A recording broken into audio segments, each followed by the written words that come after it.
April 1945. Nazi Germany is collapsing. The Soviet army is closing in from the east, and millions of German civilians are fleeing westward in what historians call Operation Hannibal, the largest marine evacuation in history. The accepted narrative tells us this was a desperate humanitarian effort to save lives. But when advanced sonar technology finally located the SS Karlsruhe in September 2020, 75 years after it vanished beneath the Baltic Sea, the forensic evidence told a very different story. What sank with that ship wasn't just people.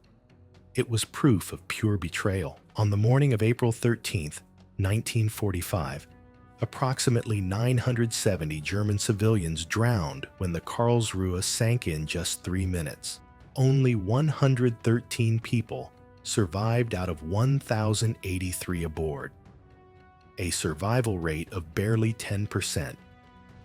For 75 years, their families believed these deaths were tragic but unavoidable casualties of war, losses incurred during a desperate evacuation from the advancing Soviet forces. The newly revealed truth is far more disturbing.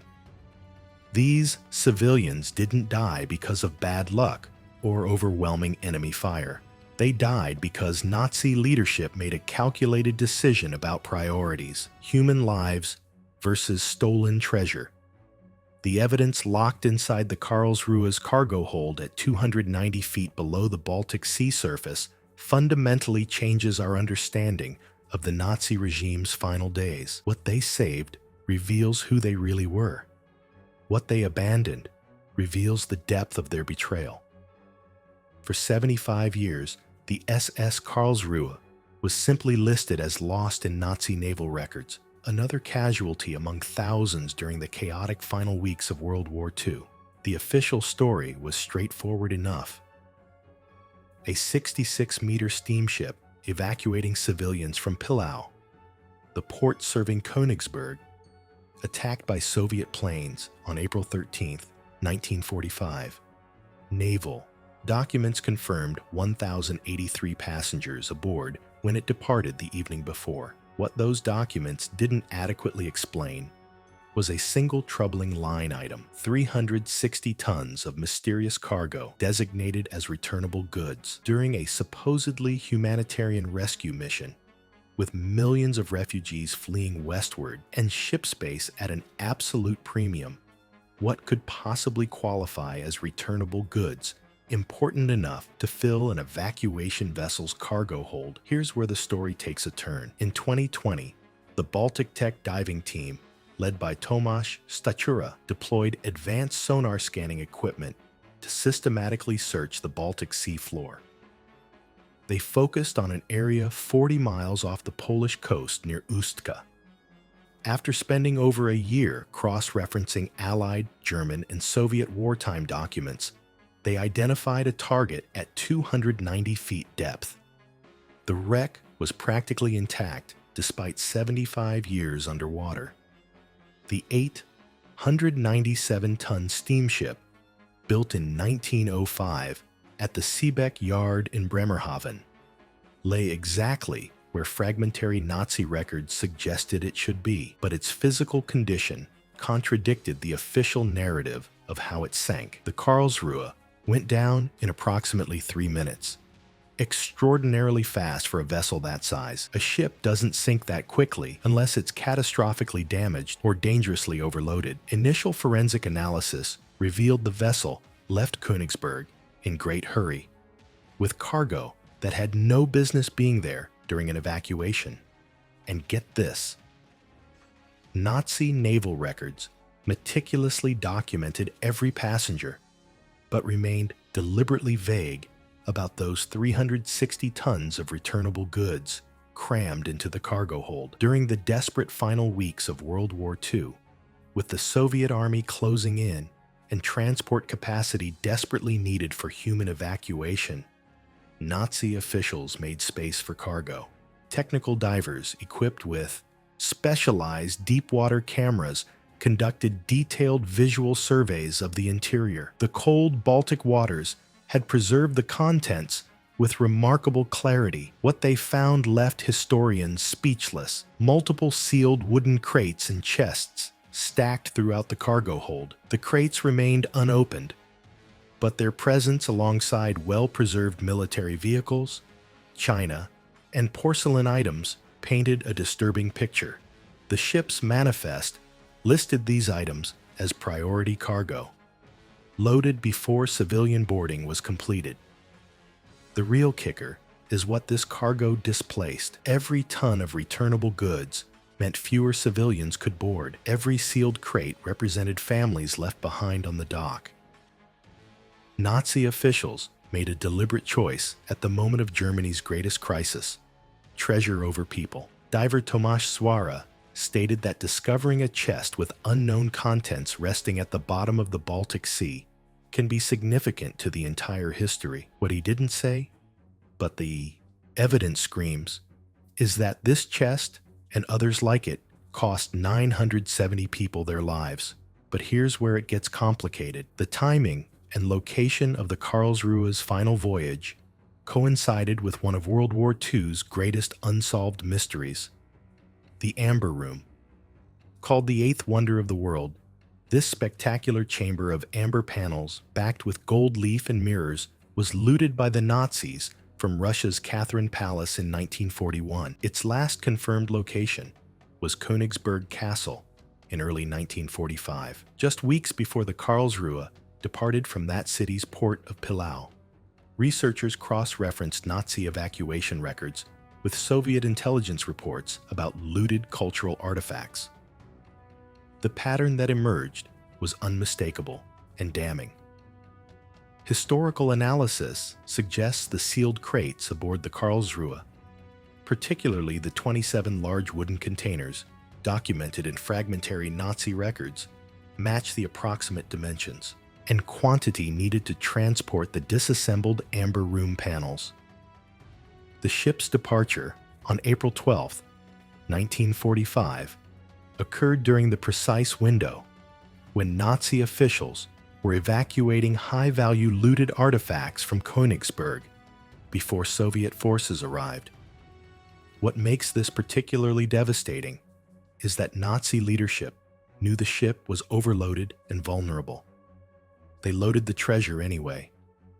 They prioritized stolen cultural artifacts over the lives of their own civilians, over children, over families who had supported the regime for years and now desperately needed rescue.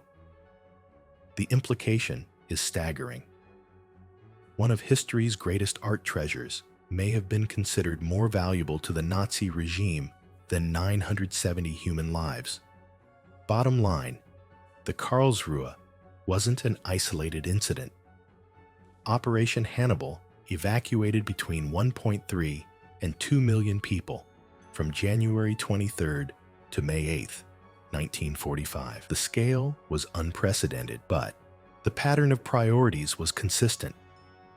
The Wilhelm Gustloff sank with nearly 10,000 people aboard, the deadliest maritime disaster in history.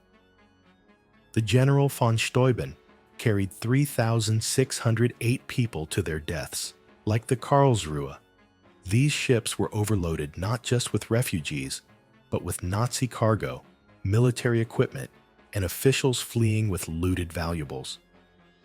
Modern historical analysis, combining declassified documents from Soviet, German, and Allied archives, revealed the full scope of what Operation Hannibal really was. Not purely humanitarian rescue, a cover operation. The largest art heist and wealth extraction in history disguised as civilian evacuation. High-ranking Nazi officials like Himmler attempted individual escapes with personal treasures, while ordinary German civilians drowned by the thousands. The pattern reveals systematic betrayal at the highest levels of Nazi leadership. They saved what they valued, and what they valued wasn't their people. Families who believed for 75 years that their loved ones died in a tragic but honorable rescue effort now know the truth. They were sacrificed, abandoned, betrayed for gold, for art, for the Nazi elite's escape plan. The most haunting part isn't just what the Karlsruhe carried, it's how quickly it sank. 3 minutes. That's how long 1,083 people had to escape a sinking ship in the freezing Baltic Sea. The ship went down faster than physically possible for a vessel that size, unless it was catastrophically overloaded.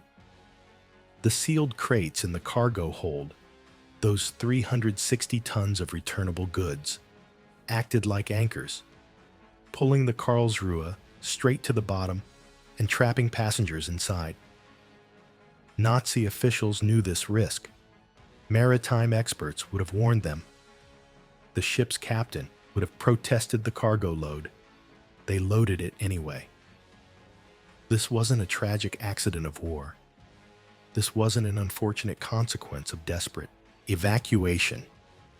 This was calculated sacrifice.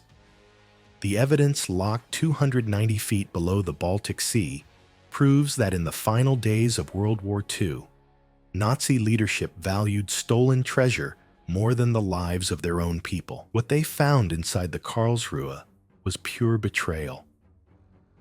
The wreck remains a war grave, protecting the 970 people who died there. The sealed crates and chests that cost them their lives remain unopened. Their contents are still classified as one of World War II's great mysteries. Polish authorities continue debating whether to authorize excavation, weighing historical significance against respect for the dead. But the larger truth no longer requires opening those crates. The forensic evidence, the documentary record, and the physics of the sinking tell the complete story.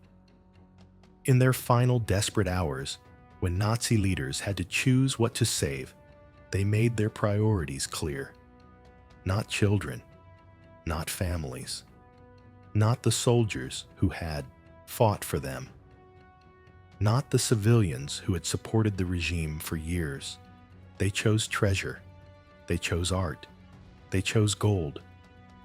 The Karlsruhe's discovery forces us to confront an uncomfortable question. What else lies on the seafloor, hidden not by the ocean's depth, but by deliberate deception? How many other ships went down, carrying cargo that mattered more to Nazi leadership than human lives? The technology has finally arrived to hear what these wrecks have to say. And the story they're telling rewrites everything we thought we knew about the final days of World War II. What do you think should happen to the sealed cargo aboard the Karlsruhe? Should historians open the crates and potentially solve the Amber Room mystery? Or should this war grave remain undisturbed? Share your thoughts in the comments below and subscribe for more investigations that challenge the accepted historical narrative.